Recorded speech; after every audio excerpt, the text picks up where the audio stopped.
Hi strangers, have you come for a creepy, terrifying tale? Well, it is time for one, isn't it? Let's get scared.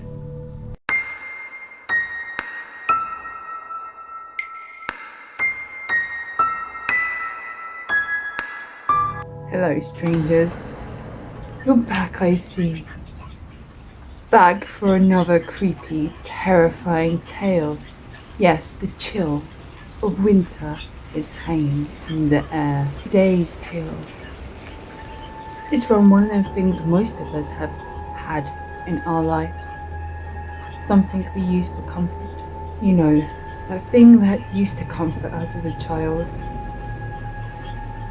When you're lonely and sad and have no one to talk to. This story is called Don't Trust Bears. Everyone knows, read or watched stories about monsters under the bed. About the monsters, they live in bedrooms normally. In the darkness, in the shadows, wardrobes and cupboards. But mainly in the place right by where you sleep, and the space is just right, just the right size. At night monsters wait to drag you underneath. Mom! Mom! Mom! A boy shouts for his mother. There's a monster under my bed. The mother walks in, half asleep. Timmy, you know there's no such thing as monsters. The dark rings under her eyes, hair all messy on one side. She turns on the light. Mom! Mom! Mom! Look! It was right there. The mother walks over to the bed and threw back the blankets onto the floor and bends over. Can you see it, Mom? Be careful. Can you see it? Can you see it? No, nothing is there. Do you know why? Because there's no such thing in monsters. Get back to bed. Get back to bed, Timmy. It's school in the morning and I need to sleep.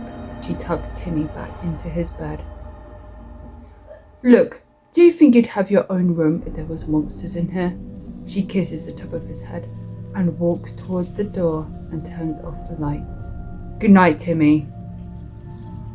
And she closes the door. Timmy laid awake, still thinking about what he saw. It really was a monster, He said to himself. He sat trying to keep himself awake, listening out for the sounds. But then his eyes started to get heavy and he falls to sleep. 7 a.m. Timmy wakes up. The sun is shining through the crack in his curtain. He looks around slowly, then bends quickly to look under the bed. But nothing was there.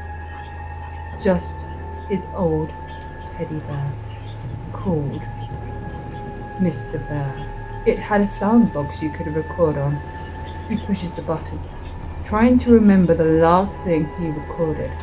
But when he pushes the button, a sound comes out that he's never heard before. I'm going to get you. You're going to die. Timmy panics and throws it onto the floor and starts crying. Mom! Mom! His mother comes into the room. What's wrong, sweetie? Mr. Bear said bad words. He said bad words, Mum. I don't like him anymore. His mum takes the bear and pushes the button on the sound box. The batteries have just run out, sweetie. We can get him some new ones. No, I don't want him. I don't want him, Mummy. Don't be silly, said his mum. Let's go and have some breakfast. That will cheer you up. Get dressed into your clothes and come down for breakfast. His mum leaves the room holding Mr. Bear by his arm. Timmy looks around and gets dressed as fast as he can and runs downstairs. His mother is bent over looking for a kitchen drawer. She pulls out a packet of batteries. Eat your toast and I will fix Mr. Bear. Timmy sits and waits at the kitchen table and starts eating his toast. She lays the bear on the table to replace his batteries. She pushes the button. The teddy makes a beep sound. His mum says to the bear, "I love you, Timmy." The bear then repeats the sentence. Timmy then looks down at his toast. "Eat your breakfast, Timmy, it's time to go." Packing his lunchbox into his school bag, Timmy just sat ripping his toast into small pieces and drank his juice. His mum turns around and the plate moves and falls onto the floor. Smash! All the toast and lots of pieces of china laid all over the floor. "Timmy, what have you done?" It wasn't me, Mum. As his mum was picking up the pieces of china from the floor, the bear turns his head and looks at Timmy. "You're going to die, Timmy." His mum stands up and looks at Timmy. "Timmy, that is not funny." The bear starts again. "You're both going to die."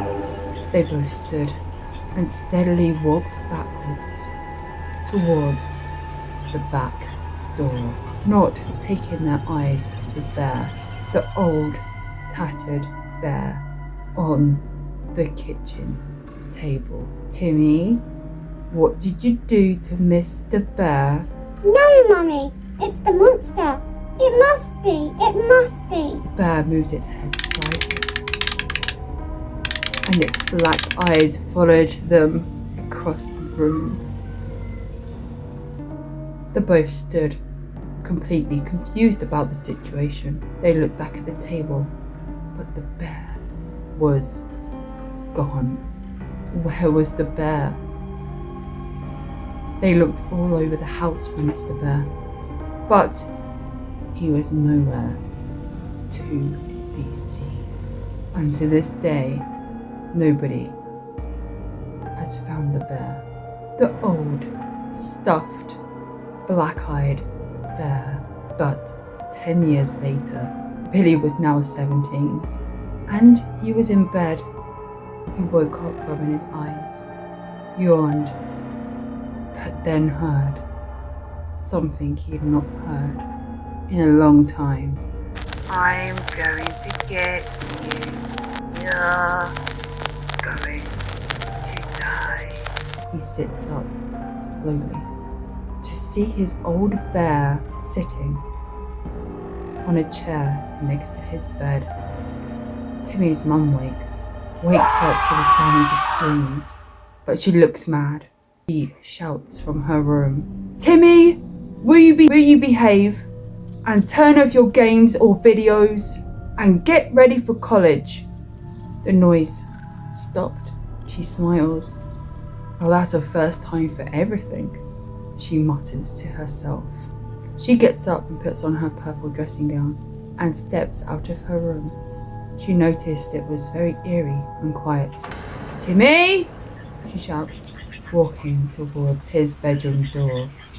She steps into a warm wetness on her foot on the floor and slowly looks down to a puddle of blood coming from underneath Timmy's door.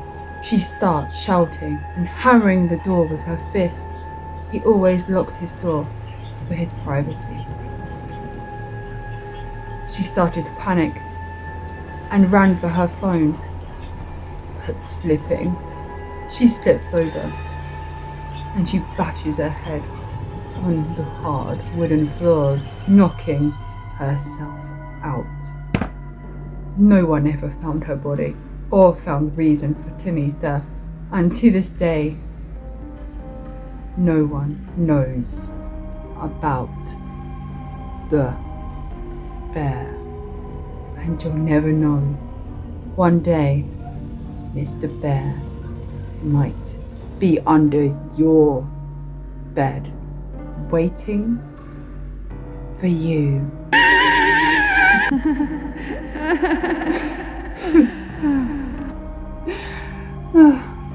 Well, they both got what they got told was going to happen to them by Mr. Bear. And Mr. Bear sounded like such a cute old chap. And now he's my hero. Thank you for coming along and watching today's video. I hope you have a horrible day. And please subscribe. I did write this for you after all. Least you can do is just push the button. Goodbye till next time. Bye.